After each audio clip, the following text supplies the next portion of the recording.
नंदा खजूरे भाई गोविंदा सावली सूरत मुखे चंदा खजूरे भाई गोविंदा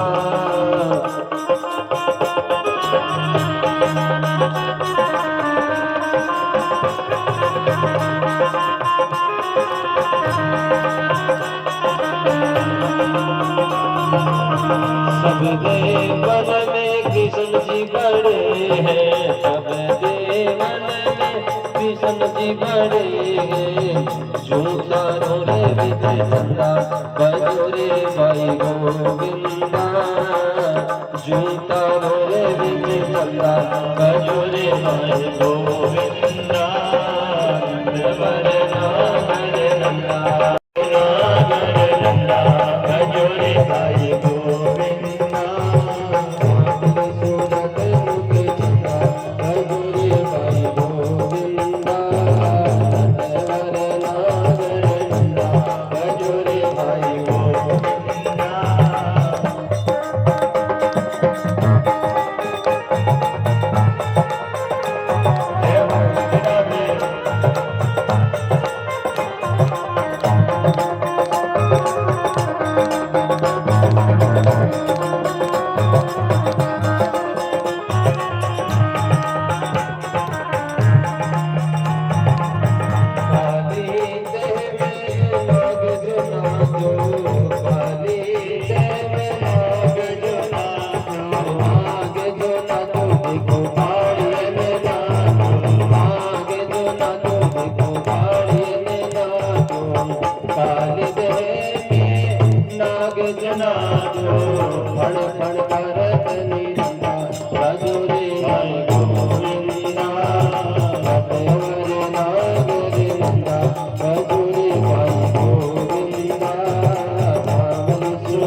बोले भागवत महापुराण की भक्तवत्सल भगवान की श्री शंकर भगवान की श्री बालाजी महाराज की सर्वदेवमयी श्री गौ माता की महाराज भगवान की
ये तो चिड़िया कौवा खा गए, पहले ध्यान दिया नहीं, अब इस भरत को अड़वा बनाकर बिठा दिया।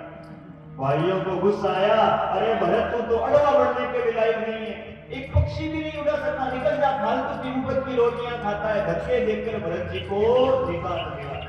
लेकिन देखो बड़ी विचित्र बात है, भरत जी को धक्के देकर निकाला, फिर भी भरत जी को क्रोध नहीं आता। ये क्या लक्षण है?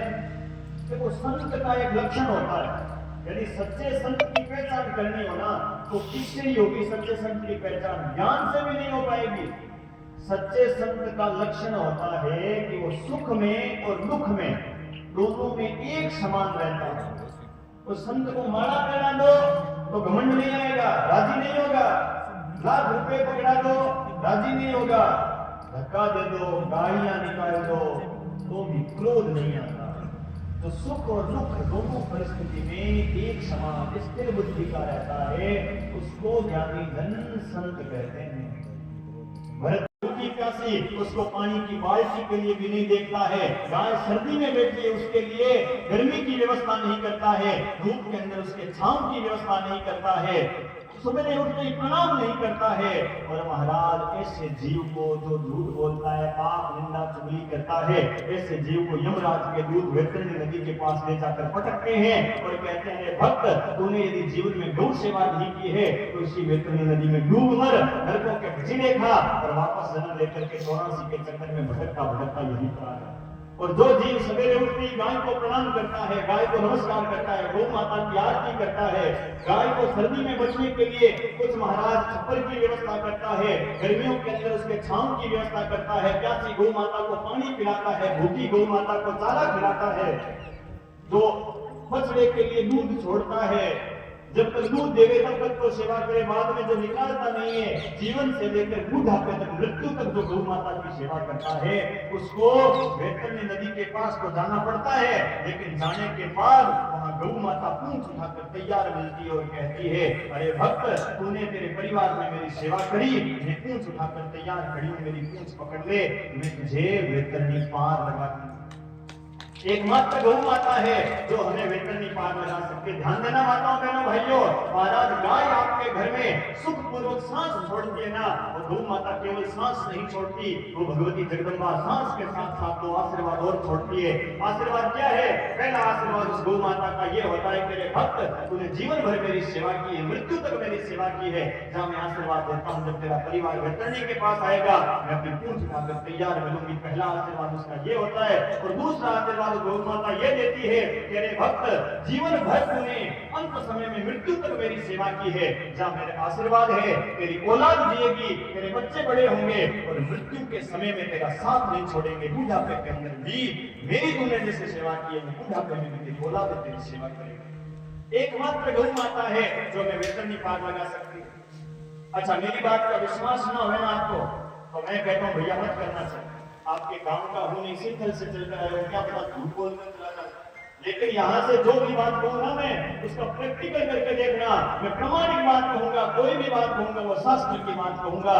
आपको यदि प्रयोग करना हुए ना कि गौ माता वैतरणी पार लगाती है कि नहीं लगाती, तो मेरे कहने से आप शाम को घर जाओ ना, 5 मिनट का समय निकाल एक छोटा सा प्रयोग करना। आप सबके घरों में देसी गौ माता होगी, किसी के घर में नहीं है तो गौशाला चले जाना, वहां बहुत देसी गौ माता है। 5 मिनट का समय निकालकर उस गौ माता के सींग से लेकर के पीठ तक, पूंछ तक, पीठ के ऊपर हाथ फेरो और 2 मिनट ही हाथ फेरोगे ना, वो गौ माता बोल कर तो बेचारी कुछ नहीं कह सकती, निर्बोली जीव है, लेकिन जैसे ही हम उसकी सेवा करेंगे वो गौ माता तुरंत अपनी पूंछ ऊपर उठा करके हमें संकेत देती है। भक्त मैं बोल कर तो नहीं कह सकती, लेकिन अपनी पूंछ उठा कर संकेत देती हूँ कि आज तू मेरी सेवा कर रहा है। ये फिर पूंछ उठा करके कह रही हूँ, इसी प्रकार वैतरणी नदी के पास जब तू आएगा तो इसी प्रकार पूंछ उठाकर तैयार मिलूंगी और तुझे और तेरे परिवार को वैतरणी पार लगा दूंगी। आपके घरों में भैंस भी होगी, उसकी पीठ पर भी हाथ फेर कर देखना, क्या पता वो भी वैतरणी पार लगा दे। प्रयोग करना, भैंस की पीठ पर हाथ फेरना, भैंस की पीठ पर हाथ फेरेंगे ना तो भैंस भी इशारे में जवाब देगी।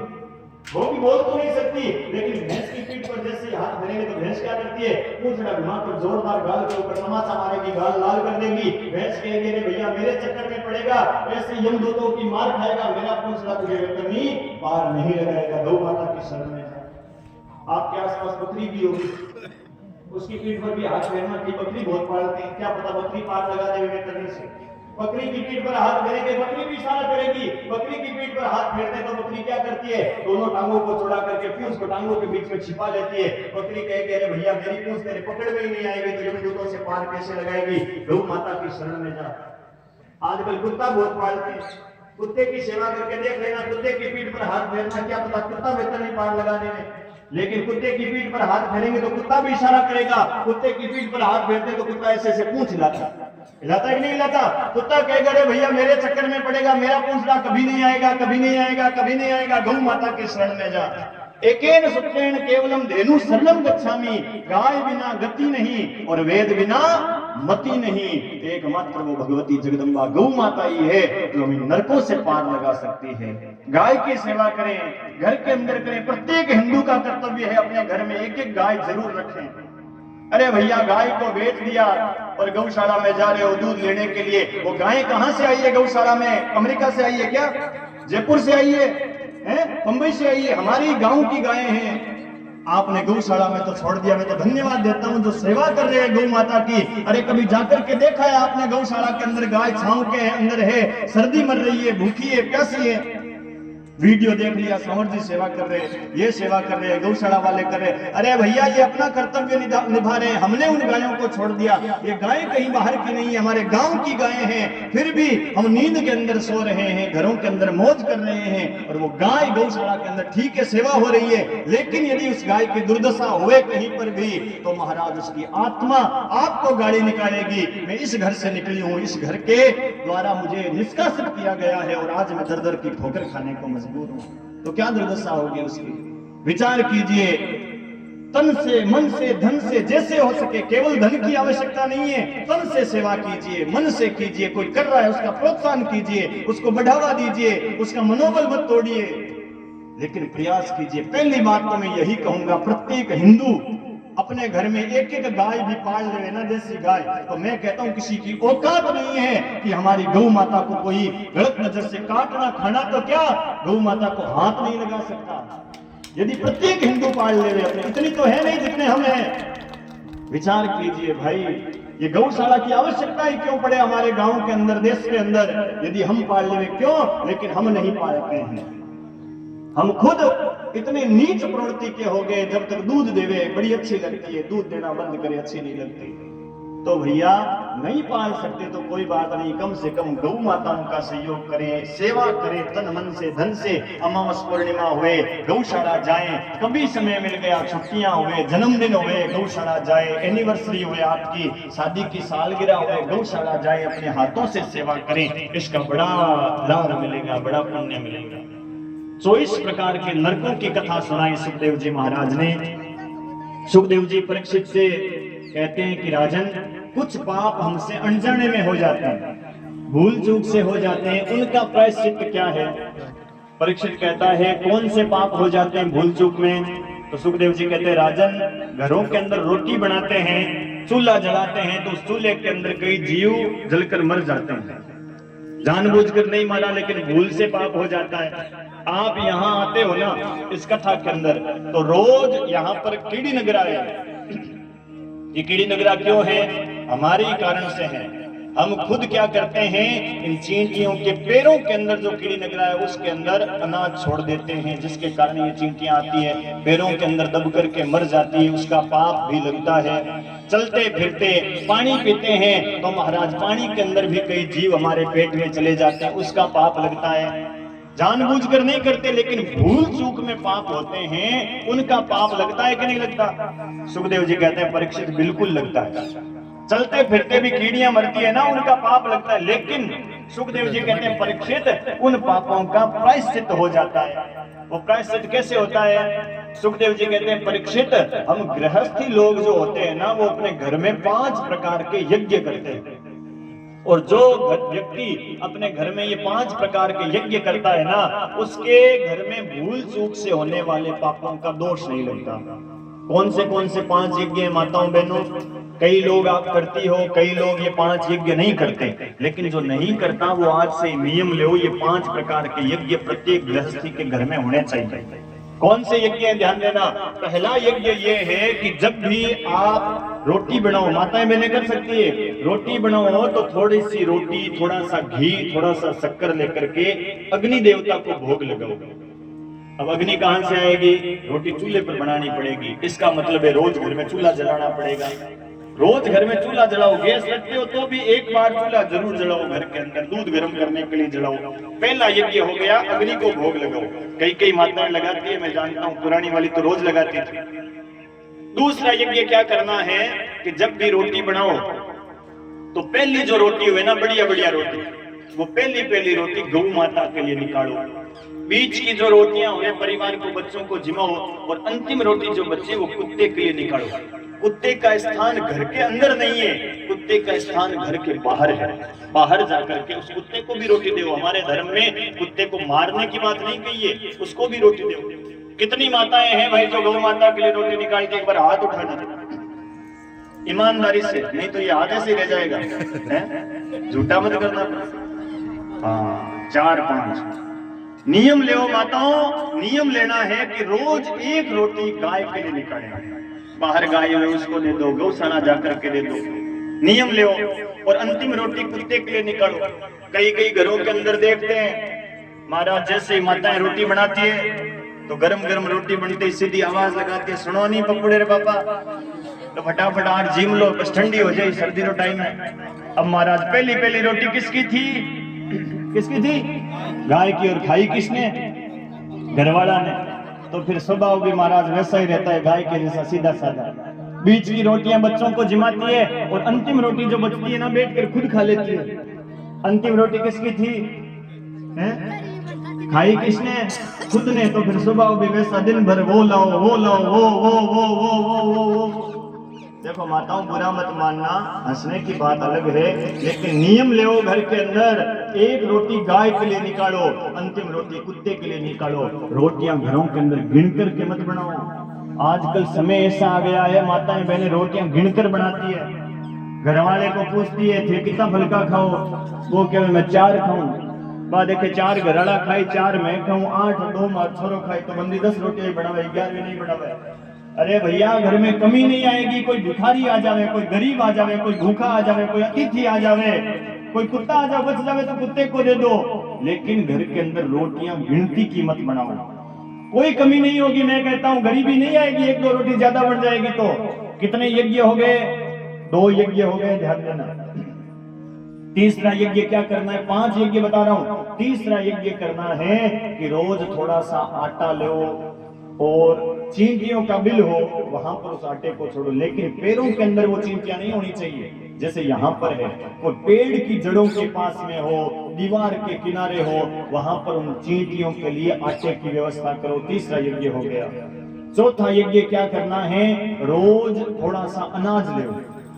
किसी की बराबरी नहीं है, कोई 1 किलो लेता है, आप जरूर नहीं किलो ले, जिसकी जितनी सामर्थ्य हुए, 1 किलो, आधा किलो, 1 पाव, 100 ग्राम, 50 ग्राम, 20 ग्राम, 1 मुट्ठी, आधी मुट्ठी, जितनी शक्ति है उतना रोज अनाज ले। और पक्षियों के लिए चुग्गा डालो, पक्षियों के लिए दाना डालो। ये चौथा यज्ञ हो गया। 5वां यज्ञ क्या करना है? पास में कोई तालाब हुए तो मछलियों के लिए, जड़ के जीवों के लिए आटे की गोलियां बनाओ और मछलियों को वो खिलाओ। यदि मछलियां तालाब नहीं है तो कुत्ते को रोटी डाल दो, ये 5वां यज्ञ हो गया। सुखदेव जी कहते हैं परीक्षित, ये 5 प्रकार के यज्ञ जो अपने घर में करता है उसके परिवार में भूल चूक से अनजाने में जो पाप होते हैं ना, उनका प्रायश्चित अपने आप हो जाता है। भूल चूक में होने वाले पापों का दोष इन 5 प्रकार के यज्ञों से नहीं लगता। सुखदेव जी कहते हैं परीक्षित, मुझे एक बड़ी सुंदर कथा याद आती है। किसी गांव के अंदर एक अजामिल नाम का ब्राह्मण रहता था। बड़ा संतोषी सीधा साधा ब्राह्मण था। लेकिन कल मैंने कहा था कि शरीर के अंदर काम कहाँ रहता है? हमारी आंख में रहता है। पहले आंख बिगड़ती है, बाद में मन बिगड़ता है। जिसकी आंख नहीं बिगड़ी उसका मन नहीं बिगड़ नहीं सकता। लगा नहीं, वापस उस वेश्या के पास गया और वेश्या से कहने लगा, वेश्या तू मेरे घर चल। वेश्या कहती है मुझे धन चाहिए, धन दे दे तेरे घर चलूंगी। वो अजामिल कहता है धन मेरे पास बहुत है, तू मेरे घर चल। अब महाराज वो ब्राह्मण उस वेश्या को अपने घर में ले आया। घर में उसकी एक पत्नी पहले से थी। वो वेश्या कहती है ये कौन है? तो अजामिल कहता है ये मेरी धर्म पत्नी है। तो महाराज वो वेश्या कहती है काय की धर्म पत्नी? अरे मैं रहूंगी तो इसको निकालना पड़ेगा, और इसको रखना चाहता है तो फिर मैं यहाँ से चली जाऊंगी। वो अजामिल उस गोरी चमड़ी के ऊपर इतना मोहित हो गया, महाराज अपनी सती सावित्री धर्मपरायणा धर्म पत्नी को धक्के मार करके उस अजामिल ने अपने घर से निकाल दिया। अब वेश्या किसकी? वो तो धन की सगी होती है। वो कहती है और धन ला और धन ला। अब ब्राह्मण के पास और धन ज्यादा कहां से आवे? उस अजामिल ने ब्राह्मण का काम तो छोड़ दिया और चोरी करना चालू कर दिया। अब चोरी से भी पार नहीं पड़ी तो महाराज वो अजामिल डाका डालने लगा। नाम था पंडित अजामिल, और पंडित अजामिल से बदलकर नाम पड़ गया उसका डाकू अजामिल। गांव वाले डरने लगे, अरे डाकू अजामिल आ गया, डाकू अजामिल आ गया, डाकू अजामिल आ गया। एक बार की बात है, कुछ संत महात्मा भगवान का कीर्तन करते हुए अजामिल के गांव में प्रवेश कर रहे थे। भजन राधे गोविंदा गोपाला हरि का प्यारा नाम है। और महाराज ये अजामिल के गांव में प्रवेश कर रहे थे, तभी गांव के अंदर जाकर गांव वालों से मिलते हैं किस प्रकार। आइए हम भी इन संतों की मंडली के साथ साथ अजामिल के गांव में प्रवेश करें, भगवान का नाम लेते हुए आगे की बड़ी सुंदर अजामिल की कथा में प्रवेश करेंगे। आइए भाव के साथ।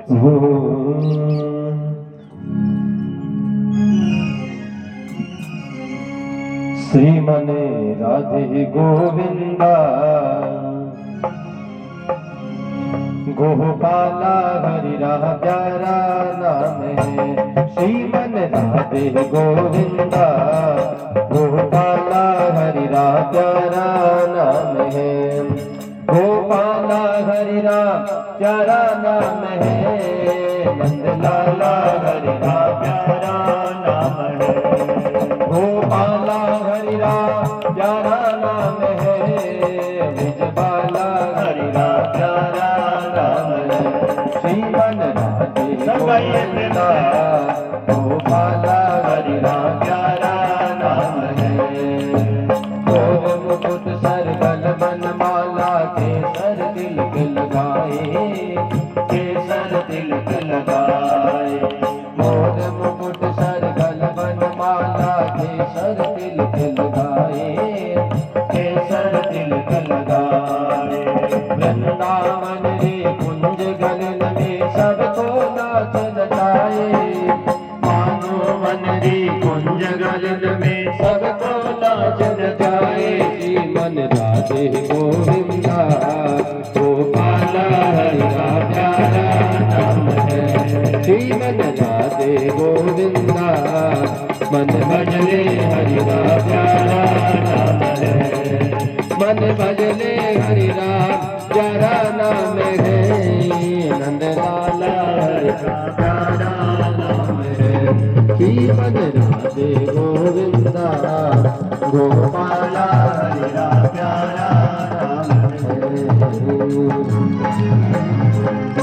बोले नारायण भगवान की जय हो।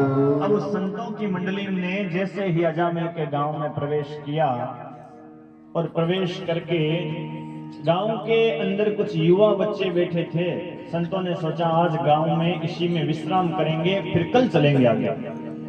युवा बच्चे बैठे थे, उनसे पूछ लिया, अरे भाई इस गांव के अंदर किसी भगत का घर हुए तो हमें बता दो, जो रात रात यहाँ भगवान का नाम लेंगे, विश्राम करेंगे, आज रात यहीं भगवान का कीर्तन करेंगे। अब वो युवा बच्चों ने सोचा कि ये साधु महात्मा ब्राह्मण लोग रोज रोज आ जाते हैं, कभी कथा करने, कभी सत्संग करने, कभी कीर्तन करने, कभी भगवान का नाम लेने। आज तो इनको कोई ऐसा घर बताएंगे कि वापस तो महाराज गांव में नहीं आएंगे। हम भी कोई गांव में जाते हैं ना तो आसपास पूछते हैं कि भाई कोई धार्मिक गांव है तो हमें भी बता दो, 5 दिन 4 दिन 7 दिन सत्संग करेंगे, भगवान का नाम लेंगे। तो माने कहो कोई के महाराज लोहा धर्म नगरी है, खूब गौ माता री सेवा हुए, खूब अच्छा धार्मिक लोग है जिनको आप लोहा में जाओ।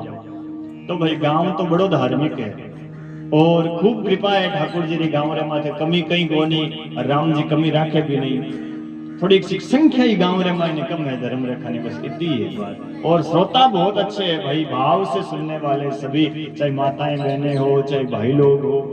अब वो युवा बच्चों ने मजाक कर ली संतों से, वो कहने लगे हाँ हाँ महाराज, हमारे गांव में एक बहुत बड़ा भगत रहता है, उस भगत का नाम है भगत अजामिल, उसके घर जाइए, भगवान ने चाहा तो आपकी खूब सेवा करेगा और आपको दक्षिणा और देगा। अब संत समझे नहीं और अजामिल के बेचारा शाम को आता, चुपचाप भोजन जिम करके सो जाता, सवेरे नहा धोकर काम पर चला जाता। एक बार की बात है, बाहर से आया थका हुआ, घर में भोजन करने बैठा, घरवाली ने भोजन लाया, थाली रखी आगे। अब उस दिन क्या हुआ, भोजन तो बढ़िया बनाया था लेकिन जल्दबाजी में वो घरवाली भोजन के अंदर रोटी के ऊपर थोड़ा घी लगाना भूल गई, लूखी रोटी लेकर के आ गई। अब कभी खाई नहीं थी लूखी, तो वो रोटी को देखकर एक बार तो रोटी को देखे और फिर रसोई को देखे, फिर रोटी को देखे, फिर रसोई को देखे, फिर हिम्मत करके बोलता है अजी सुनती हो, शायद आप भूल गई होगी इस रोटी के ऊपर थोड़ा घी नहीं लगाया, आप अंदर से घी लेकर के आओ। डरते डरते बोलता है, न जाने क्या बोल दे। तो पत्नी को गुस्सा आया, काम के अंदर परेशान हो रखी थी, बोल रहे घी मांग रहे, रोटियां बना रही थी, बेलन हाथ में थी, अंदर से घी तो लेकर के आई नहीं, बेलन लेकर के आ गई। पति भोजन कर रहा था, धड़ाम से माथे पर बेलन की मारी। अब बेलन का पड़े माथे के ऊपर वो इतना सा हो जाता है ना, क्या कहते हैं, घूमड़ा हो गया। बेचारा चुपचाप झीम करके सो गया। सवेरे नहा धोकर घर गया, काम पर गया तो उसका मित्र मिला। वो मित्र ने माथे पर चोट देखी तो वो मित्र सोच करता है, अरे भाई क्या हुआ, रात को अच्छा भला था, ये माथे पर चोट कैसे लगी। अब मित्र को ऐसे कैसे बोल दे कि भाई पत्नी ने मार दी, शर्म आती है। तो वो बात को घुमाता है, वो कहता है देख भाई अब तुझसे क्या छिपाऊं, तू तो मेरा मित्र है, और मित्र नहीं मेरा भाई है तू तो। देख ये चोट ऐसे लगी कि मेरी घरवाली है ना, घर की साफ सफाई बहुत रखती है, घर को दिन में 2 बार धोती है पानी से। अब शाम को मैं गया और उसने पानी से घर को धो रखा था, सीढ़ियों के ऊपर पानी पड़ा हुआ था, मुझे दिखाई नहीं दिया, तो मेरा पानी के ऊपर पैर फिसला और पैर फिसलते धड़ाम से गिरा और गिर के ये चोट लगी और ये गुमड़ा हो गया।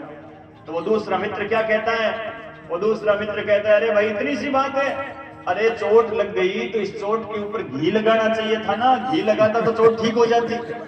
वो कहता है घी की तो समस्या है, घी नहीं मांगता तो चोट ही नहीं लगती, घी की समस्या, घी के कारण ही गुमड़ा हुआ है। तो महाराज कई लोग डरते बहुत है, वो अजामिल बड़ा डरता था। वो कहता अच्छा आपने बुलाया है, कोई बात नहीं, 10-15 दिन 20-25 दिन महीना 4 महीना चौमासा इनका यही करो, ब्राह्मण आ ही गए हैं तो कथा सत्संग करवा लो।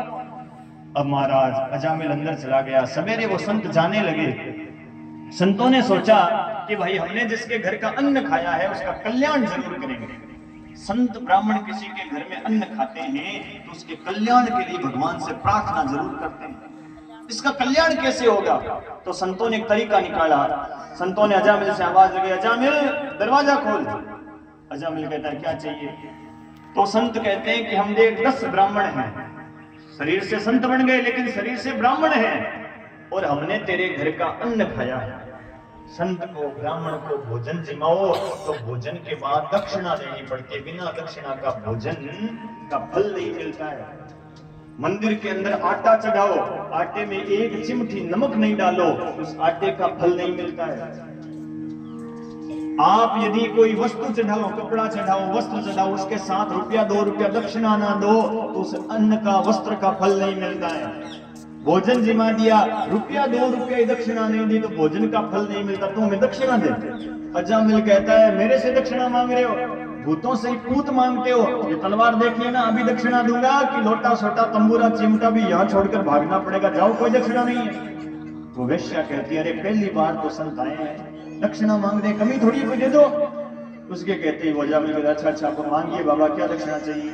संत कहते हैं हमें रुपयों पैसों की दक्षिणा नहीं चाहिए, हमारी एक बात मान ले तू खाली, बस यही दक्षिणा है। बोले क्या बात माने? संत कहते हैं तुम्हारे बच्चे कितने हैं? बोले 8-9 बच्चे हैं, 10वां होने वाला है। तो बोले बुला अपने बच्चों को बुला। अब आवाज लगाई बच्चों को, अब वो तो पापी आदमी था तो बच्चों के नाम भी पाप के ऊपर रखा था। आवाज लगाई चिंटू पिंटू मिंटू सिंटू पिंटू बबली सबली डबली, आओ महात्मा जी को प्रणाम करो। संत कहते राम राम राम, कुत्ते बिल्ली को बुला रहा है, चिंटू पिंटू सिंटू बबली सबली डबली, ये क्या नाम रखे? एक काम करना, इतना सा काम तुझे बताते हैं कि 10वीं जो संतान हुए ना उसका नाम तू नारायण रख देना। संत तो चले गए और महाराज 10वीं संतान बालक हुआ, उस बालक का नाम नारायण रख दिया। अब दिन रात महाराज उस नारायण नाम के बालक से बड़ा लगाव हो गया अजामिल को। कोई भी काम होता बेटा नारायण यहाँ हो, बेटा नारायण ये करो, बेटा नारायण वो करो, बेटा नारायण बैठ जाओ, बेटा नारायण सो जाओ, बेटा नारायण उठ जाओ, बेटा नारायण भोजन कर लो, बेटा नारायण दूध पी लो, बेटा नारायण स्कूल जाओ। दिन भर नारायण नारायण नारायण नारायण नारायण नारायण नारायण नारायण नारायण नारायण नारायण की रट लगाए रखा। अंतिम समय आया उस अजामिल का, जीवन भर पाप किए थे और यमराज के 4 काले काले दूत गले में फांसी का फंदा डाल करके खींच करके लेकर के जाने लगे। और मैंने कहा था ना, जब प्राण निकलते हैं बड़ी तकलीफ होती है। 1000 बिच्छू डंक मारे कितना दर्द होता है, उतना दर्द होता है जब शरीर से प्राण निकलते हैं। छटपटाने लगा अजामिल। पास में वो छोटा सा बेटा नारायण खेल रहा था, अजामिल को दिखाई दिया और अजामिल उस बेटे के बहाने ही जोर जोर से कहने लगा, अरे बेटा नारायण मुझे बचा दे, अरे नारायण मेरी रक्षा कर, नारायण मैं मर रहा हूँ, नारायण मुझे ये लेकर के जा रहे हैं, नारायण मुझे बचा ले, नारायण मुझे छुड़ा ले, नारायण मेरी रक्षा कर ले। महाराज बेटे नारायण ने तो अजामिल की बात सुनी नहीं और वैकुंठ के नाथ भगवान नारायण ने अजामिल की बात सुन ली। उन्हें यमदूतों को मारकर भगा दिया, भगवान के पास सदाए और अजामिल मृत्यु से बच गया। बोलिए भगवत्सल भगवान की। बेटे का हरि के शिवा कहीं मिलना लगाना।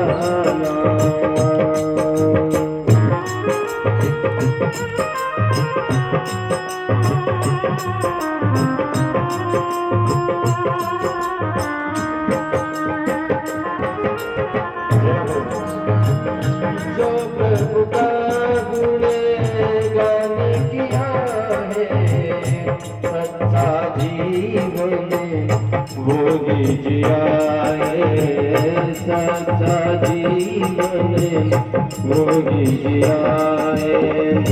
सुमिरन के बल से तुझे, सुमिरन के बल से तुझे मुक्ति है पाना।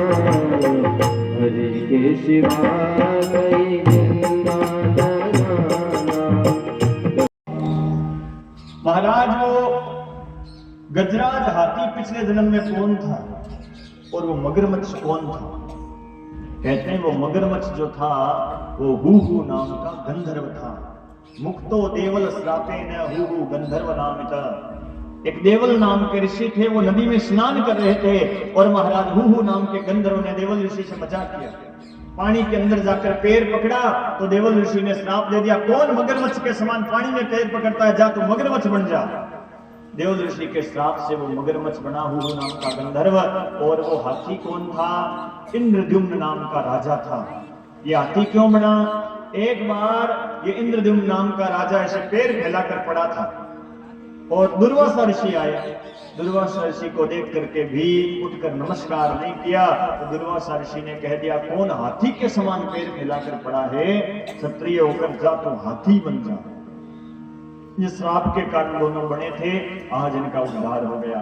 सुखदेव जी कहते हैं, परीक्षित, जो चीज एक बार भगवान के चरणों में गिर जाए उसको फिर कभी भी पैरों में नहीं फेंकना चाहिए।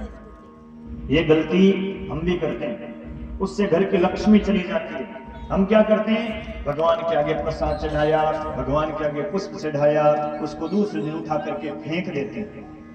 दीपक जलाते हैं, दीपक के पीछे थोड़ी सी रुई बचती है काली काली। दूसरे दिन हम क्या करते हैं? दूसरे दिन दूसरी बत्ती डालते हैं, पहली वाली को ऐसे निकाल करके फेंक देते हैं। अगरबत्ती के पीछे अंडियां बचती है, फेंक देते हैं। भगवान की कोई वस्तु है, भगवान की फोटो है, चित्र है, उसको हम कचरे में पैरों में फेंक देते हैं। बहुत बार आगे आते हैं, ऐसा अपराध मत करो। पैरों में मत फेंको भगवान के आगे कोई चढ़ी हुई चीज, तो उसका क्या करो?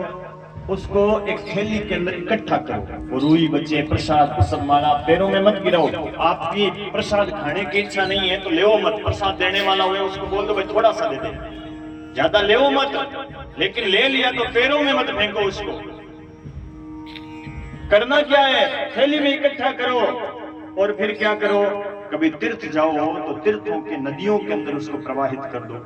यदि तीर्थ नहीं जा सकते तो कम से कम साल में एक बार ब्राह्मण को बुलाकर अपने घर में यज्ञ कराओ, उससे घर में पवित्रता आती है। यज्ञ ही नहीं करा सकते तो कम से कम रोटी तो रोज बनाते हो, चूल्हा जलाते हो, तो महाराज एक दिन निश्चित कर लो, सोमवार वाले दिन या रविवार वाले दिन वो चढ़ाई हुई वस्तुओं को अग्नि के अंदर डाल दो, अग्नि में राख बन जाएगी, भगवान के अंदर समर्पित हो जाएगी। लेकिन पैरों में उनको मत गिराओ, भगवान की कोई भी चढ़ाई हुई वस्तु पैरों में नहीं गिरानी चाहिए। इंद्र से ये गलती हुई एक बार। कैसे हुई? दुर्वासा नाम के ऋषि भगवान के पास गए थे और भगवान ने अपने गले की माला निकालकर दुर्वासा ऋषि के गले में पहनाई। अब यही दुर्वासा ऋषि इंद्र के पास गए, इंद्र ने दुर्वासा ऋषि को भोजन जिमाया। भोजन से मैंने कहा था ना, ब्राह्मण बड़ा आशीर्वाद देता है। राजी हो गए दुर्वासा ऋषि और राजी होकर वो गले की माला उतार कर इंद्र को पहना दी। अब इंद्र ऐरावत हाथी पर बैठ करके जाने लगा तो इंद्र को आनंद आया, तो वो भगवान की माला उतार करके इंद्र ने ऐरावत हाथी को पहना दी। हाथी ठहरा पशु, उसको ज्ञान था नहीं, उसने वो माला निकाल कर कचरे में फेंक दी, पैरों से कुचल दी। उससे क्या हुआ? इंद्र की लक्ष्मी चली गई, इंद्र का वैभव चला गया। दैत्यों ने इंद्र के ऊपर कब्जा कर लिया। अब देवता दौड़े दौड़े भगवान के पास गए तो भगवान ने कहा कि भाई अब तो एक ही उपाय है, देवता और दैत्य दोनों मिलकर के समुद्र का मंथन करो और समुद्र से 14 रत्न निकलेंगे, अमृत भी निकलेगा। अमृत आप पी लेना जिससे आप अमर हो जाओगे और फिर आपको राक्षस मार नहीं पाएंगे। ध्यान से सुनना भाई, अमृत की कथा आ रही, समुद्र के मंथन की। कोई नींद मत ले लेना, यदि नींद ले लोगे तो अमृत सारा नींद पी जाएगी, आप ऐसे ही बैठे रह जाओगे। ध्यान से सुनना, कान का दरवाजा पेट की तरफ रखना, 4 बजे से पहले गेट की तरफ मत रखना। महाराज समुद्र का मंथन हो रहा है। अच्छा एक बात बताओ भाई, मंथन ऋषि नेत्रा किसको बनाया? वासुकी नाम के नाग को नेत्रा बनाया। अच्छा मंथन की बात क्यों कर रहा हूं पता है? मंथन की बात इसलिए बता रहा हूं क्योंकि आप सब माताओं को कल अपने घर से बिलोना, ये मंथन करके आना है। क्यों? बिलोना करना है अपने अपने घरों में, और बिलोना करके माखन निकलेगा, वो थोड़ा सा माखन सबको कथा के अंदर लेकर आना है। क्यों? क्योंकि कल की कथा के अंदर ठाकुर जी का जन्म होगा। इस पंडाल को कई भगत गुब्बारों से सजाएंगे, भगवान का जन्म उत्सव बनाएंगे। थोड़ा थोड़ा माखन लाना है, थोड़ी थोड़ी मिश्री लानी है, थोड़ी थोड़ी टोपियां, थोड़ी थोड़ी मूंगफलियां लेकर आनी है। ये सब भगवान के भोग लगाकर भगवान के भक्तों को प्रसाद के रूप में वितरित किया। इसलिए मंथन की कथा ध्यान से सुनना, किसी को नहीं आवे तो सीख लेना आसपास में भाई बिलोना कैसे करना। समुद्र का मंथन हो रहा है, देवता और दानवों में संधि हुई है और महाराज वासुकी नाम के नाग को नेत्रा बनाकर जैसे ही मंदराचल पर्वत को समुद्र में छोड़ा तो वो मंदराचल पर्वत भारी था, समुद्र में डूबने लगा। सबने भगवान को याद किया तो यहाँ पर भगवान का एक अवतार होता है। भगवान कछुए का रूप बनाकर आते हैं, लंबा चौड़ा कछुआ बन करके भगवान ने उस मंदराचल पर्वत को अपनी पीठ पर धारण कर लिया। बोलिए कच्छप भगवान की। ये कच्छप अवतार हुआ भगवान का। अब मंथन किसके लिए हो रहा है? ध्यान देना, ध्यान से सुनना। मंथन हो रहा है अमृत के लिए। लेकिन महाराज मंथन करने लगे ना तो देवताओं ने एक चाल चली। देवता ने उस वासुकी नाग का मुंह पकड़ लिया और पूंछ पकड़ा दी राक्षसों को। ये देवताओं की चाल थी। अब राक्षस मंथन करने लगे तो नीचे बैठ गए। देवता कहते क्यों भाइयों मंथन करो? तो राक्षस कहते हैं हम मंथन नहीं करेंगे क्योंकि ये मुंह वाली जगह तो देवताओं ने पकड़ ली और पीछे वाली मलमूत्र वाली पूंछ वाली जगह हमें पकड़ा दी। हम छोटे बाप के थोड़ी, हम पूंछ नहीं पकड़ेंगे, हम तो मुंह पकड़ेंगे। ये देवताओं की चाल थी, देवता ऐसे ही चाहते थे। देवता कहते हैं ल्यो ल्यो भाइयों श्री गणेश में झगड़ा मत करो, लो मुंडो थे पकड़ लियो और पूंछ में पकड़ लिया। अब महाराज मुंह की तरफ तो राक्षस आगे, पूंछ की तरफ देवता चले गए। ये देवताओं की चाल थी। मंथन करने लगे तो महाराज वासुकी नाम के नाग के मुंह से जहर निकलने लगा तो आधे राक्षस तो उस जहर से जल करके मर गए। ये देवताओं की चाल थी, योजना थी। अब मंथन हो रहा है अमृत के लिए, लेकिन अमृत तो निकला नहीं, सबसे पहले हलाहल नाम का जहर निकल गया। अब जहर को कौन पिए? देवता कहते हैं हम नहीं पिएंगे, दैत्य कहते हैं हम भी नहीं लेंगे। तो देवता और दैत्य दोनों मिलकर के कैलाश पर्वत गए शंकर भगवान के पास। शंकर भगवान माता पार्वती के पास बैठे थे। सोचा ये देवता बिना बुलाए आते नहीं, आज बिना बुलाए देवता सवेरे सवेरे कैसे आए। इतने में देवता आए। शंकर भगवान कहते हैं आओ देवताओं कैसे आना हुआ। देवता कहते हैं शंकर भगवान हम समुद्र का मंथन कर रहे थे अमृत के लिए, अमृत तो निकला नहीं, लेकिन सबसे पहले ये हलाहल नाम का जहर निकल गया। अब जहर आप पी लो। शंकर भगवान पीने लगे, लेकिन पास में माता पार्वती बैठी थी। अब ऐसी कौन सी पत्नी होगी भाई जो अपने पति को पास में बैठकर जहर पिला दे। पार्वती कहने लगी क्यों रे देवता जहर पीने थाने मार लो बींदला दोगी। जहर पीने के लिए मेरा ही पति मिला क्या जो मेरे पति के पास जहर लेकर के आए हो। शंकर भगवान कहते हैं गणेश की मां चिंता मत कर, चिंता ना कर, मैं जहर पीऊंगा मेरे कुछ नहीं होगा, देवताओं का कार्य साध दूंगा। और शंकर भगवान ने वो हलाहल नाम का जहर पिया तो सोचा मेरे हृदय के अंदर राम जी का वास है, भगवान को तकलीफ होगी, तो उस जहर को कंठों के अंदर धारण कर लिया। शंकर भगवान के कंठ नीले हुए, एक नाम पड़ गया, बोल दे नीलकंठ भगवान की। ये जहर क्या है ध्यान देना, ये निंदा चुगली ही जहर है। इस निंदा चुगली रूपी जहर को जीभ पर रखोगे तो सामने वाले का नुकसान करेगा, इस निंदा चुगली रूपी जहर को पेट में डालोगे तो आपका नुकसान करेगा। चौथे दिन की कथा में आकर, समुद्र की मंथन की कथा में आकर के इस निंदा चुगली रूपी जहर को ना तो जीभ पर रखना है ना ही पेट में डालना है। इस निंदा चुगली रूपी जहर को कंठों में रखने का नाम ही समुद्र मंथन की कथा है। फिर से समुद्र का मंथन हुआ, हविर्धानी नाम की गाय निकल गई जो ब्राह्मणों को ऋषियों को दे दी यज्ञ करने के लिए। फिर से समुद्र का मंथन हुआ, ऐरावत नाम का हाथी निकला जो इंद्र को दे दिया। फिर से समुद्र का मंथन हुआ, उच्चैश्रवा नाम का घोड़ा निकल गया, दैत्यों के राजा राजा बलि को दे दिया। फिर से समुद्र का मंथन हुआ तो महाराज पंचजन्य नाम का शंख निकल गया, भगवान नारायण के हाथ में दे दिया। फिर से समुद्र का मंथन हुआ, कौस्तुभ नाम की मणि निकल गई, भगवान नारायण के गले में पहना दी। फिर से समुद्र का मंथन हुआ, सारंग नाम का धनुष निकल गया, भगवान विष्णु के हाथ में दे दिया। फिर से समुद्र का मंथन हुआ तो आधा चंद्रमा निकल गया। शंकर भगवान ने जहर पिया था इसलिए पसीना बहुत आ रहा था, तो वो आधा चंद्रमा से अमृत टपक रहा था, वो आधा चंद्रमा शंकर भगवान के माथे पर लगा दिया और शंकर भगवान का एक नाम और पड़ गया। बोलिए चंद्रशेखर भगवान की। कितनी चीजें निकल गई, कितनी निकल गई। 3 तरह से आपको सुनाऊंगा, पूरी 18,000 श्लोकों की कथा सुनाऊंगा, जैसे आपके समझ में आवे वैसे ही सुनाऊंगा। लेकिन आप मुझे ये बता दो कि भाई कितने रत्न निकल गए हैं। भटक मत जाना, पल्ला झाड़ कथा मत सुनना। पहली बार समुद्र का मंथन हुआ, हलाहल नाम का जहर निकला। दूसरी बार समुद्र का मंथन हुआ, हविर्धानी नाम की गाय निकली। तीसरी बार समुद्र का मंथन हुआ, ऐरावत नाम का हाथी निकला। चौथी बार समुद्र का मंथन हुआ, उच्चैश्रवा नाम का घोड़ा निकला। 5वीं बार समुद्र का मंथन हुआ, शंख निकला। 6ठी बार समुद्र का मंथन हुआ, कौस्तुभ नाम की मणि निकली। 7वीं बार समुद्र का मंथन हुआ, सारंग नाम का धनुष निकला। 8वीं बार समुद्र का मंथन हुआ तो आधा चंद्रमा निकला। 8 निकल गई है। और सुननी कितनी है, सुननी कितनी है, 14 पूरी सुननी है। नींद मत ले लेना, नहीं तो अमृत सारा नींद पी जाएगी, ऐसे ही बैठे रह जाओगे। 9वीं बार समुद्र का मंथन हुआ तो 9वीं बार में पूर्व चित्ती धृताची रंभा आदि अप्सराएं निकल गई, वो अप्सराएं स्वर्ग के अंदर भेज दी। 10वीं बार समुद्र का मंथन हुआ तो महाराज एक कल्प वृक्ष निकल गया। ये कल्प वृक्ष स्वर्ग में लगा दिया। कल्प वृक्ष की कथा जानते हो, कल्प वृक्ष की कथा बड़ी सुंदर है। ये कल्प वृक्ष कैसा है, इस कल्प वृक्ष के नीचे बैठकर मन में जो कल्पना करी जाए वो कल्पना सच हो जाती है।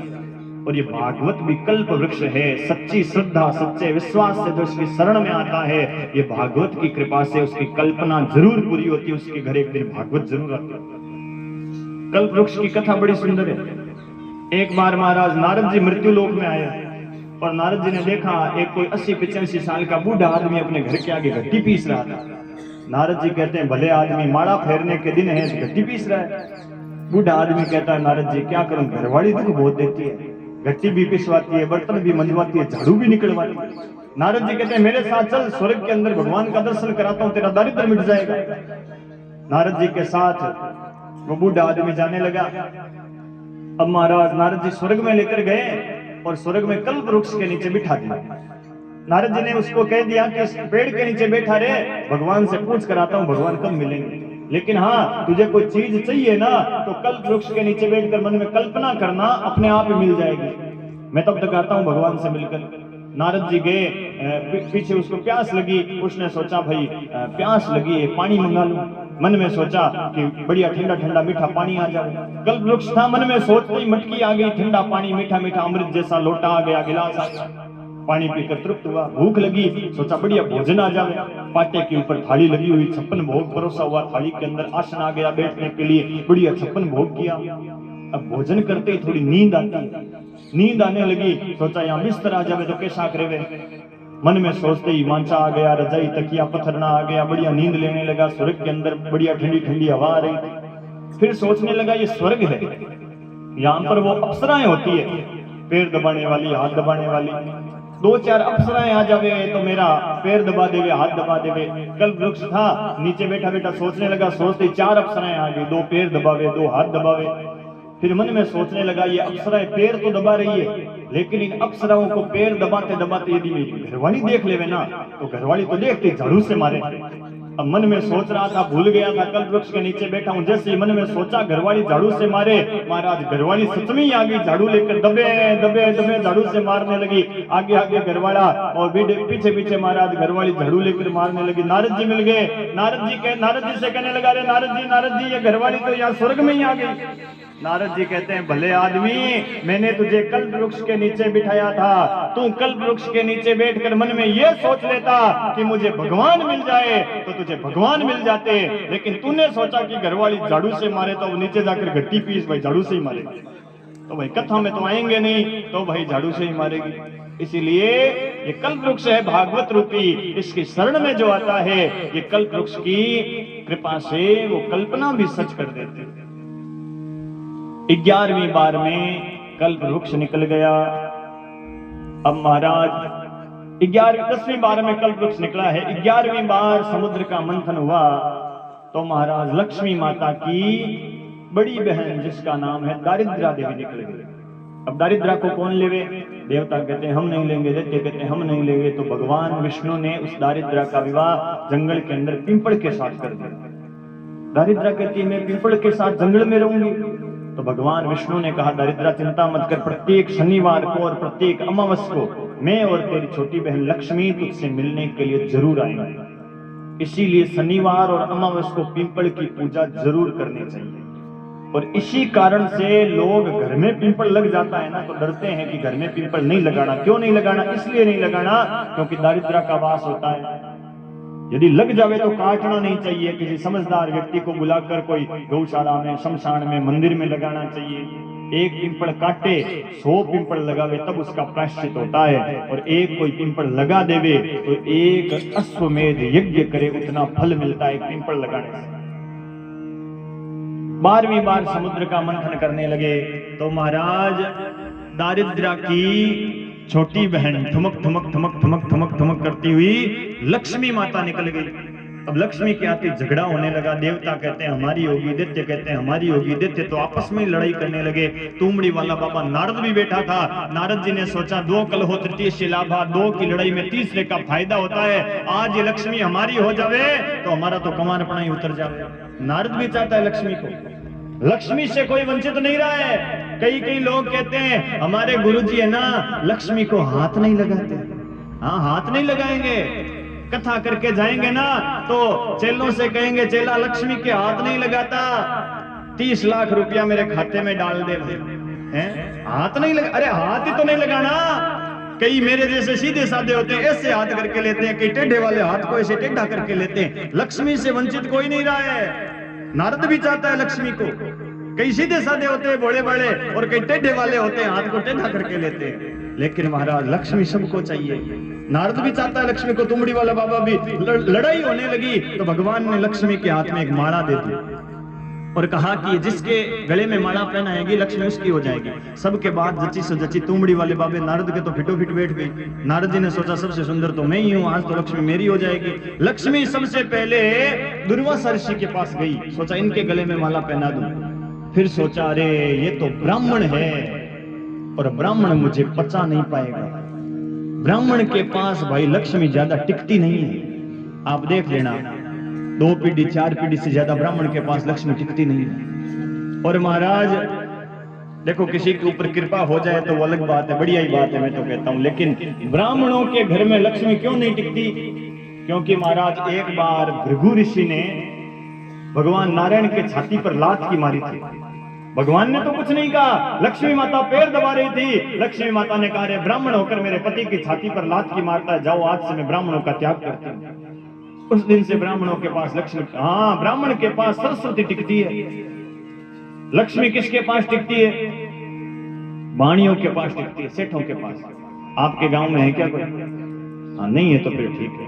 वाणिया चाहे महाराज करोड़पति, अरबपति, शंखपति, नीलपति, पद्मपति हुए ना, वो लक्ष्मी को पचाता है। उसके पास जाकर पूछना, सेठ जी कितनी माया है? वाणिया कहेगा, महाराज रुपया कटे दाल रोटियाला करा, महाराज दाल रोटियाला रुपया कटे। ये लक्ष्मी है, सरस्वती नहीं पसती वाणिया से। 4 गीता के श्लोक थोड़ा सा टीपना देखना आ जावे, सीधा पंडित जी के पास आएंगे और कहेंगे, आओ पंडित जी शास्त्रार्थ करते हैं, कितना ज्ञान है। पर ब्राह्मण के पास लक्ष्मी नहीं टिकती। 10-20 लाख रुपया आ जावे, महाराज ब्राह्मण पचा नहीं सकता, और सरस्वती सारी पचा लेता है। वेद का, वेदांत का, शास्त्र का, पुराण का कितना ही बड़ा जानकार हो ना ब्राह्मण, उससे पूछना पंडित जी कितना ज्ञान है। यदि सच्चा ब्राह्मण होगा वो यही कहेगा, शास्त्र समुद्र है जी, शास्त्र समुद्र है, हमसे बड़े बड़े ज्ञानी बहुत बैठे, मैं कोई ज्ञानी थोड़ी हूँ, और भी बड़े बैठे हमसे।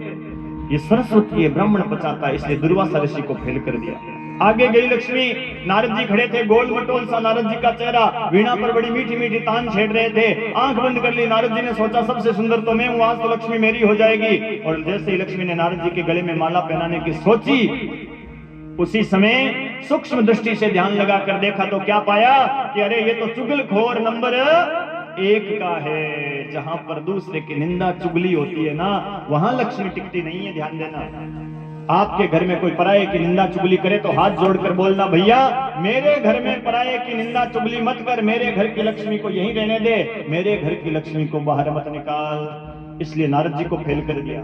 लक्ष्मी आगे गई, शंकर भगवान बैठे थे, सोचा इनके गले में माला पहना दूं। फिर लक्ष्मी ने सोचा कि मैं कन्या हूं, और कन्या को शादी करने से पहले कम से कम 2 चीजें जरूर देखनी चाहिए। कौन सी? एक तो घर बढ़िया हो और दूसरा वर बढ़िया हो। अब घर की तरफ देखा तो शंकर भगवान का शमशान का वास दिखाई दिया, और वर की तरफ देखा तो शरीर पर भस्मी लगाई हुई और माथे पर आंखें 3 दिखाई दी। इसलिए वर भी बढ़िया नहीं, घर भी बढ़िया नहीं, शंकर भगवान को फेल कर दिया। आगे गई, भगवान नारायण खड़े थे, सोचा इनके गले में माला पहनाऊं। फिर सोचा मैं कन्या हूं, 2 चीजें देखनी चाहिए, घर बढ़िया हुए, वर बढ़िया हुए। घर की तरफ देखा, हीरे पन्ने माणिक के मोतियों से जड़ा हुआ दिव्यमान वैकुंठ दिखाई दिया। और महाराज वर की तरफ देखा तो चतुर्भुज रूप नारायण का सुंदर सा सांवला सा स्वरूप दिखाई दिया। झट लक्ष्मी ने नारायण के गले में माला पहना दी। बोले लक्ष्मी नारायण भगवान की। कितनी चीजें निकल गई है? मुझे भुला रहे हो क्या? कितनी निकल कहते हैं 13वीं चीज जो निकलेगी वो हमारी होगी। देवता कहते हैं 13वीं चीज आपकी। अब 13वीं बार समुद्र का मंथन हुआ तो महाराज 13वीं बार में एक बड़ी सी लोहे की कड़ाई निकल गई। उस लोहे की कड़ाई में वारुणी नाम की शराब मदिरा भरी हुई थी। वो राक्षस उस शराब को ले गए, शराब पी करके आधे पागल हो गए। 14वीं बार समुद्र का मंथन हो रहा है, और 14वीं बार में धन्वंतरी भगवान अमृत का कलश लेकर के निकले, आधे बाहर आए थे। उतने में राक्षस आए और हाथ से वो अमृत का कलश छीन करके भाग गए। आपस में लड़ने लगे, वो कहता है पहले मैं पीऊंगा, वो कहता है पहले मैं पीऊंगा।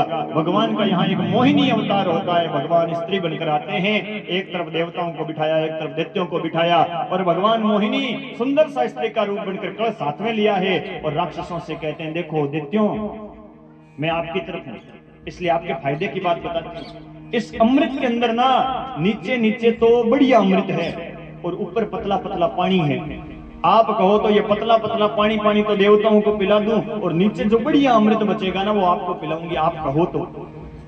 अब राक्षस समझे नहीं, क्योंकि शराब पी थी, पराई स्त्री पर भरोसा कर लिया। वो राक्षस कहते हैं हाँ हाँ बाला तू ऐसा ही कर, ऊपर वाला पतला पतला तो तू देवताओं को पिला दे, नीचे बढ़िया अमृत बचा हमें पिलाना। अब महाराज वो कोई छाछ थोड़ी थी जो ऊपर तो पानी आ जावे, नीचे नीचे छाछ बच जावे, वो तो अमृत था, एक जैसा था। अब मोहिनी भगवान देवताओं को अमृत पिलाने लगे, तभी एक स्वर भालू नाम का राक्षस था, उसको शक हो गया और वो सूर्य और चंद्रमा के बीच में जाकर बैठ गया।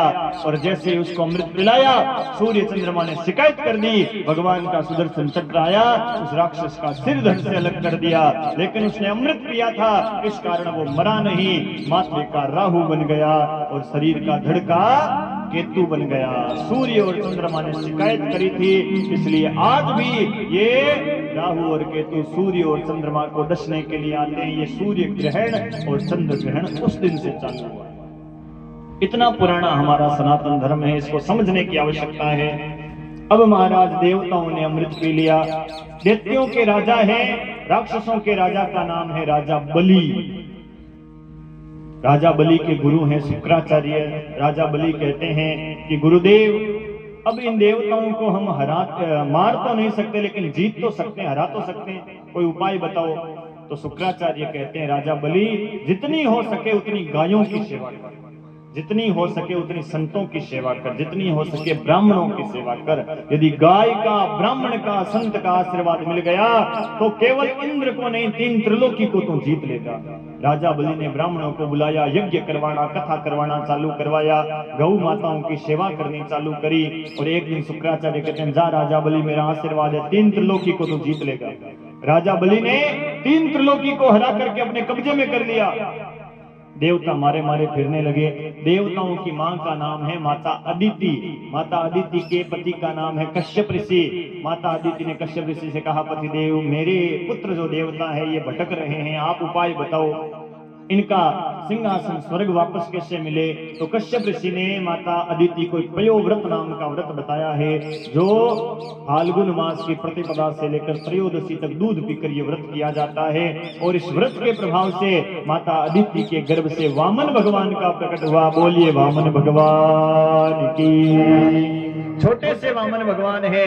और महाराज, किसी ने आकर हाथ में छाता दे दिया, दिशाओं ने खड़ाऊ पहना दी, ब्रह्मा जी ने जनेऊ पहना दी है। और छोटे से वामन भगवान, 52 अंगुल के वामन भगवान जैसे ही भिक्षा लाकर बृहस्पति को देते हैं तो गुरुदेव बृहस्पति कहते हैं, छोटी मोटी भिक्षा नहीं लेते, जाओ राजा बलि के पास जाओ और राजा बलि के पास जाकर 3 पैर की धरती भिक्षा में मांग कर लो।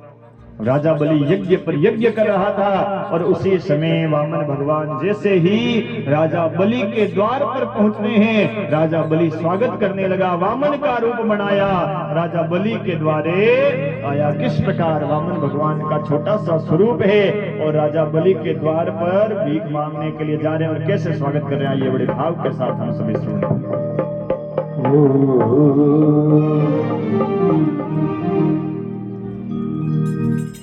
हो तेरे द्वार खड़ा भगवान, भगत भर दे रे झोली, भगत भर दे रे झोली। तेरे द्वार खड़ा भगवान, भगत भर दे रे झोली, भगत भर दे रे झोली। तेरे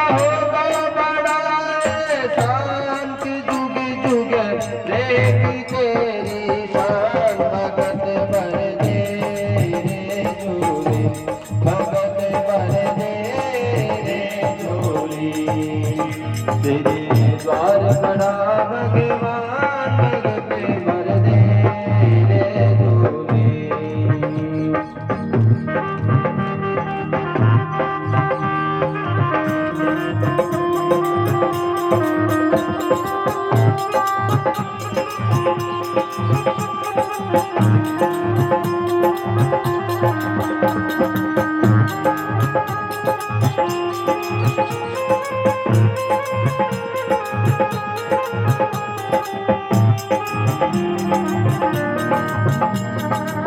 डोल उठी है सारी धरती देख रे, डोलक है सारा, डोल उठी है सारी धरती देख रे, डोलक है सारा। भीख मांगने आया तेरे घरे, भीख मांगने आया तेरे घरे, जगत का पालन हारे, जगत कमाल निहारा मैं आज तेरा मेहमान करे ले तू अपना दान भगत भर दे रे झोली भगत भर दे रे झोली तेरे द्वार खड़ा भगवान भगत भर दे रे झोली। श्री राधे हरि बोल।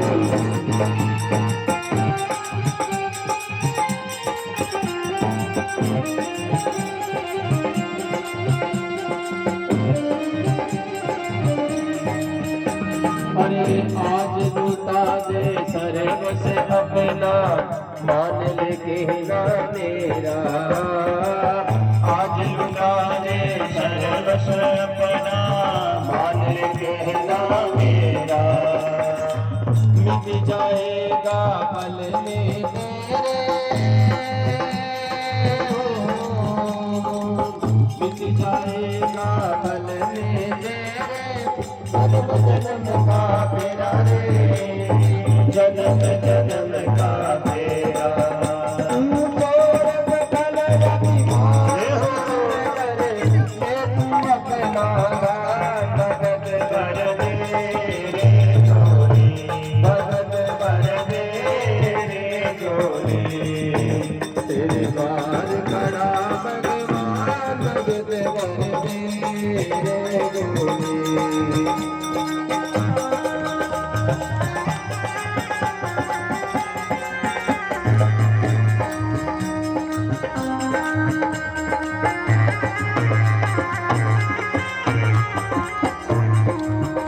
हरि वामन का रूप बनाया बलि राधा को चलने आया हरि वामन का रूप बनाया राधा बलि को चलने आया माथे पे तिलक सोवे सत्य सोवे माथे पे तिलक सिर पे सत्य सोवे हाथों में कमंडल लाए बलि राजा को चलने हरि वामन का रूप बनाया राजा बलि को चलने आया तन पे जनेऊ उधर सिर पे चोटी तन पे जनेऊ सोने सिर पे चोटी सोने तन पे जनेऊ उधर सिर पे चोटी सोने चरणों में खड़ा सोने हरि राधा को चलने आए हरि वामन का रूप राजा बलि को चलने आया। बोले वामन भगवान की। राजा बलि के द्वार पर जैसे वामन भगवान आए राजा बलि स्वागत करने लगे आइए आइए महाराज आज तो मेरे भाग जाग गए अरे मेरे पितर प्रसन्न हो गए इतना छोटा सा ब्राह्मण इतना भजनानंदी मेरे राज्य में आया है मांगिए क्या मांगना चाहते हो आप जो कहोगे मैं आपको आधा राज देने को तैयार। वामन भगवान कहते ओहो आप ही का नाम राजा बलि है क्या? हाँ हाँ मुझे ही राजा बलि कहते। अरे राजा बलि हमने आपका बड़ा नाम सुना है हमने सुना है कि आपके परदादा हिरण्यकश्यपु थे वो बड़े दानवीर थे आपके दादा प्रहलाद जी थे वो बड़े दानवीर थे आपके पिता विरोचन जी थे वो भी बड़े दानवीर थे और आप विरोचन जी के बेटे होकर दान की बात करो तो इसमें कोई संशय नहीं है लेकिन राजा बलि बड़े दुख की बात है हमने आज तक किसी से कुछ भी दान में लिया नहीं है। वामन भगवान ने कहा तो राजा बलि कहने लगे गुरुदेव आपको कुछ ना कुछ तो लेना पड़ेगा। वामन भगवान कहते हैं भैया क्यों किसी से कुछ लेना अकेला आदमी हूँ हाथ में छाता है बरसात होती है तो छाता तान लेता हूँ पानी पीने के लिए कमंडल है बैठने के लिए आसन है माला फेरने के लिए माला है अकेला आदमी क्यों किसी के सहारे रहना कुछ दान लेता नहीं क्या चाहिए मुझे अकेले को। राजा बलि कहने लगे ओहो आप अकेले हो इसलिए नहीं लेते ना एक काम करता हूँ आपकी शादी करवा देता हूँ किसी ब्राह्मण की बेटी के साथ में लो मैं ही करवा देता हूँ। वामन भगवान कहने लगे राजा बलि क्यों शादी के चक्कर में डालता है भैया अंत में तो रोना पड़ता है। वामन भगवान से राजा बलि अरे गृहस्थ धर्म तो सबसे श्रेष्ठ धर्म होता है रोना क्यों पड़ेगा। वामन भगवान कहते हैं अच्छा रोना नहीं पड़ेगा तो एक काम कर तू पहले मेरी शादी करवा दे। राजा बलि कहता है कल ही किसी ब्राह्मण की बेटी के साथ करवा दूंगा। वामन भगवान कहते हैं राजा बलि शादी तो करवा देगा, लेकिन अब शादी होगी तो वो घरवाली रहेगी कहां से, कहां पर? एक छाते के नीचे दो लोग रह नहीं सकते। मेरे बड़े बड़े राक्षस हैं, उनके एक पैर भी 1-1 किलोमीटर तक जाता है, उनसे नपवा दूंगा। वामन भगवान कहते ना ना भैया, भ्रष्टाचार का जमाना है, कोई कम नाप करके दे देवे, छोटे छोटे पांव भर देवे, मैं तो 3 पैर की जमीन लूंगा, अपने ही पैर से नाप कर दूंगा, किसी का भरोसा नहीं करता। राजा बलि कहने लगे महाराज 3 मील 3.5 बिलांतरा तो थे खुद हो, छोटा छोटा थाना चरण है, 3 पैर में कितनी जमीन आ? देख राजा देना है तो दे, मुहूर्त निकलने के बाद नहीं लूंगा। राजा बलि कहते अच्छा तो जहां से अच्छी लगे ना वहां से आप 3 पैर की नाप लीजिए। वामन भगवान कहते ऐसे नहीं नापूंगा, पहले पानी हाथ में ले, संकल्प ले, और संकल्प लेकर के दान करेगा तो वो दान होगा। 3 पैर की जमीन मांग रहे और दान में संकल्प की बात क्यों करता है? जरूर कुछ गड़बड़ है। शुक्राचार्य ने ध्यान लगाकर देखा तो महाराज वामन भगवान की जगह चतुर्भुज रूप नारायण का दर्शन हुआ।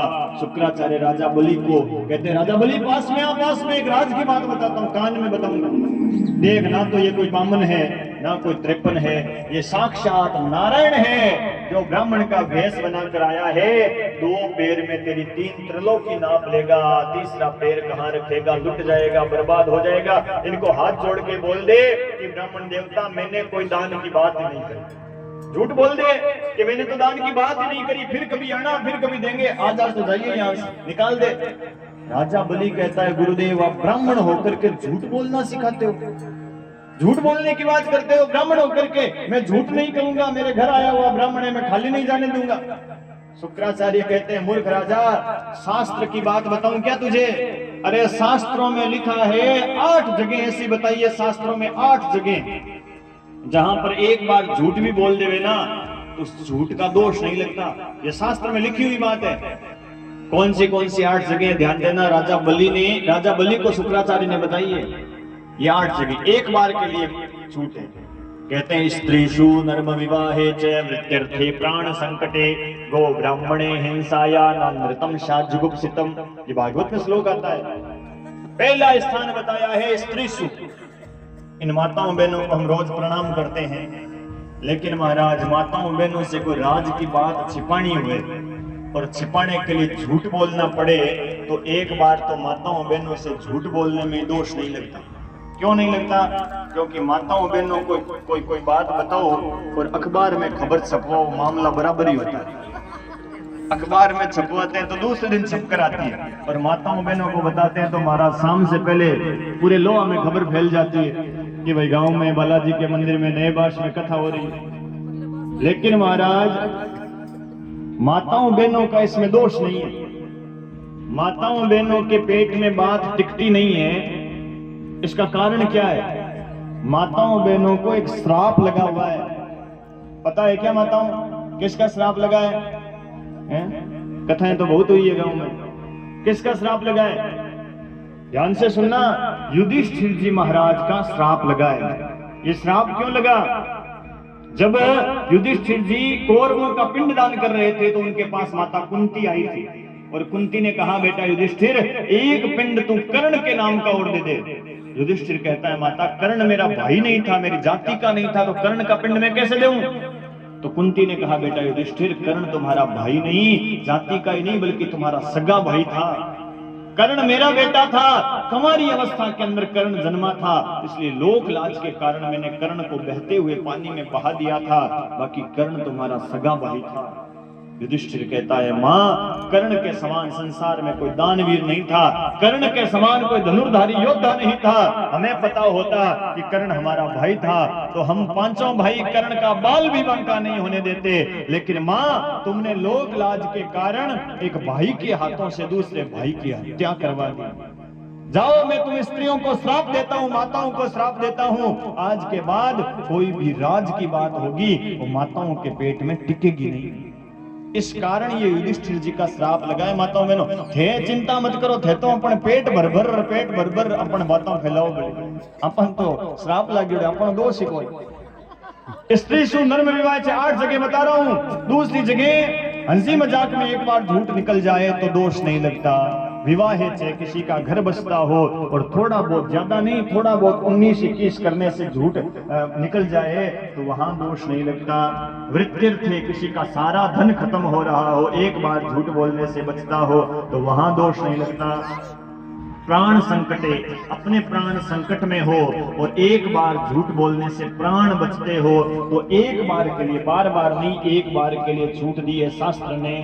गौ ब्राह्मणे हिंसाया, कोई गाय की हत्या हो रही हो, गाय को तकलीफ हो रही हो, ब्राह्मण को तकलीफ हो रही हो, गाय और ब्राह्मण को बचाने, गौ ब्राह्मणे हिंसाया, गाय और ब्राह्मण की हिंसा को रोकने के लिए यदि एक बार झूठ भी बोलना पड़े तो वहां पर दोष नहीं लगता। ये शास्त्रों ने बताई ये जगह, झूठ बोल दे इनको, तेरा सारा धन नष्ट हो रहा है। राजा बलि कहता है मैं झूठ नहीं बोलूंगा, मेरे तो दोनों हाथों में लड्डू है, यदि ये ब्राह्मण है तो 3 से 3.25 पैर की जमीन लेगा नहीं, और यदि ये भगवान है तो संसार में मेरा नाम अमर हो जाएगा कि सबकी झोली भरने वाला भी राजा बलि के यहाँ भीख मांगने आया था। और राजा बलि ने संकल्प के लिए हाथ बढ़ाया। शुक्राचार्य ने सोचा चेला लुट जाएगा, बर्बाद हो जाएगा, तो शुक्राचार्य ने अपना रूप छोटा सा बनाया और कमंडल की नली के अंदर बैठ गए। सोचा कमंडल की नली में बैठ जाऊंगा तो ना तो पानी आएगा और ना ही संकल्प होगा और ना ही चेला लुटेगा। कमंडल ऐसे किया, पानी आया नहीं, बीच में शुक्राचार्य बैठे थे। अब वामन भगवान कहते हैं राजा बलि तेरा ये कमंडल पुराना हो गया, अभी इसको साफ करता हूं। डाब के आसन से एक डाब का तिनका निकाला और कमंडल की नली में वो तिनका मारा। सामने शुक्राचार्य से आंख लगाकर बैठे थे, वो तिनका सीधा शुक्राचार्य की आंख में लगा और शुक्राचार्य की एक आंख गोविंदाय नमो नमः, एक आंख चली गई। कहने का भाव क्या है? देखो दान देने वाला दान दे रहा था, दान लेने वाला दान ले रहा था, बीच में जिसका पेट जला उसकी आंख चली गई। भैया आपकी शक्ति हुए दान देने की तो दान देना, यदि शक्ति नहीं हुए देने की तो कोई दूसरा दे रहा हो उसको रोकना मत। दान रोकने वाले का हाल शुक्राचार्य वाला होता है। आपकी शक्ति हुए तो दो, नहीं हुए तो बैठे रहो चुपचाप। लेकिन महाराज दान के बीच में किसी को रोकना नहीं चाहिए। कोई गौ सेवा कर रहा हो, संत सेवा, ब्राह्मण सेवा, भगवत सेवा कर रहा हो तो उसका रोकना नहीं चाहिए। राजा बलि ने रोका। संकल्प जैसे ही हुआ पानी आया और संकल्प होते ही भगवान ने अपना विराट रूप बनाया है और महाराज इतने ऊपर चले गए, अतल वितल सुतल तलातल महातल रसातल पाताल को नाप लिया है। एक पैर के अंदर संपूर्ण पृथ्वी को नाप लिया, दूसरा पैर भगवान ने ऊपर किया तो महाराज ऊपर के 7 लोग, भूलोक, भूरलोक, महरलोक, जनलोक, तपलोक, सत्यलोक, वैकुंठ लोक को नाप लिया। राजा बलि से वामन भगवान कहते हैं राजा बलि मैंने तेरे 3 त्रिलोकी को नाप लिया और तूने वचन दिया था, संकल्प लिया था 3 पैरों का। अब दूसरा पैर, 2 पैर तो मेरे हो गए, तीसरा पैर कहाँ रखूं? वामन भगवान से राजा बलि कहता है आपने मेरे धन को नापा लेकिन धन का मालिक अभी तक बाकी पड़ा हुआ है। मैं सामने बैठा हूँ, तीसरा पैर प्रभु मेरे माथे पर रखिए। बड़ी सुंदर झांकी का दर्शन कीजिए। वामन भगवान राजा बलि के माथे पर तीसरा पैर रखते, बोले वामन भगवान की, और सीधा पाताल लोक में पहुंचा दिया। पाताल लोक में पहुंचा दिया तो राजा बलि ने भी भगवान का पैर पकड़ लिया, साथ में ले गए भगवान को राजा बलि। राजा बलि से भगवान कहने लगे वाह रे राजा बलि, मैं तो तुझे ठगने के लिए आया था लेकिन तूने मुझे ही ठग लिया। जा मैं तुझे सुतल लोक का राज देता हूँ, और कुछ मांगना चाहता है तो मांग ले। तो वामन भगवान से राजा बलि कहने लगे प्रभु एक वरदान दे दो। राज तो आपने दे दिया सुतल लोक का, लेकिन एक वरदान दे दो, जब भी मैं महल से बाहर निकलूं ना तो बाहर निकलते ही मुझे आपका दर्शन होना चाहिए। वामन भगवान कहते हैं राजा बलि तू क्या चाहता है? मैं तेरा चौकीदार बन जाऊं, गेट कीपर बन जाऊं? वामन भगवान से राजा बलि कहता है प्रभु ये तो मैंने नहीं। अरे और क्या कहता है? तू क्या कह रहा है कि जब भी महल से बाहर निकलूं, बाहर निकलते ही मेरा दर्शन हो जाए? अब भैया मुझे क्या पता, तू दिन में निकलेगा, रात को निकलेगा, सुबह निकलेगा, शाम निकलेगा, और मुझे 24 घंटे तेरी पहरेदारी करनी पड़ेगी। और वामन भगवान ने वो भी स्वीकार कर लिया, राजा बलि के पहरेदार बन गए वामन भगवान।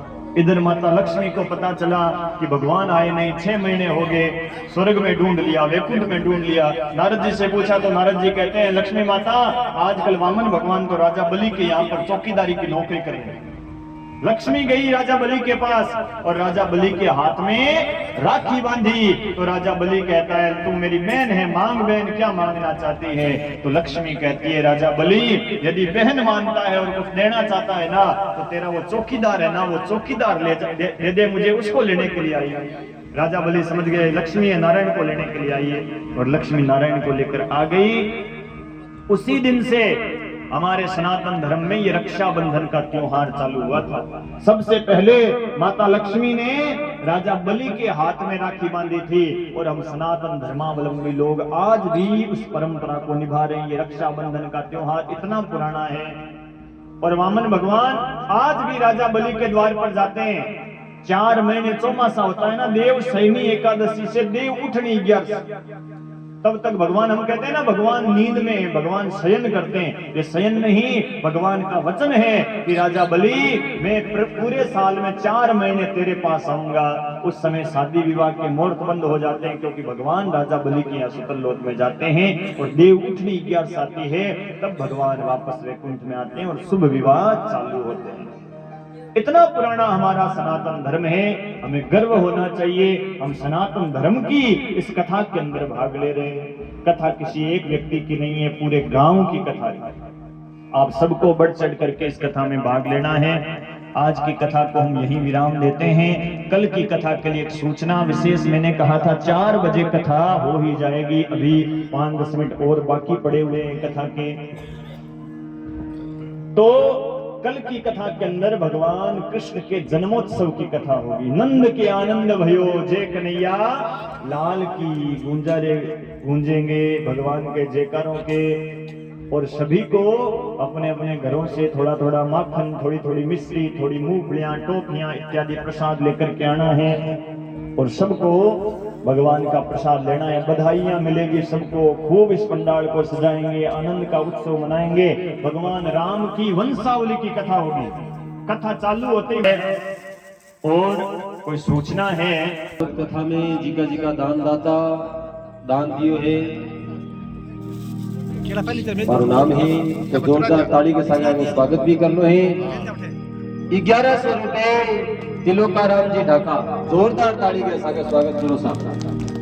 1100 रुपए राजेश जी चेलासी, जोरदार ताली के साथ स्वागत करो साहब। 1100 रुपए लक्ष्मीदास जी स्वामी, जोरदार ताली के साथ स्वागत करो साहब। ताली बजाने रखने चाली लगे अपने, और जोरदार ताली के साथ स्वागत करो साहब।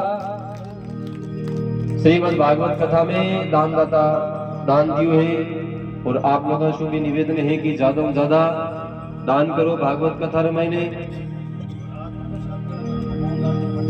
और आज रोज को प्रसाद है केड़ा को मोहनलाल जी प्रजापति की तरफ से है, तो जोरदार ताली के साथ आरो भी स्वागत करो साहब।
दुनिया को तारी उन चरणों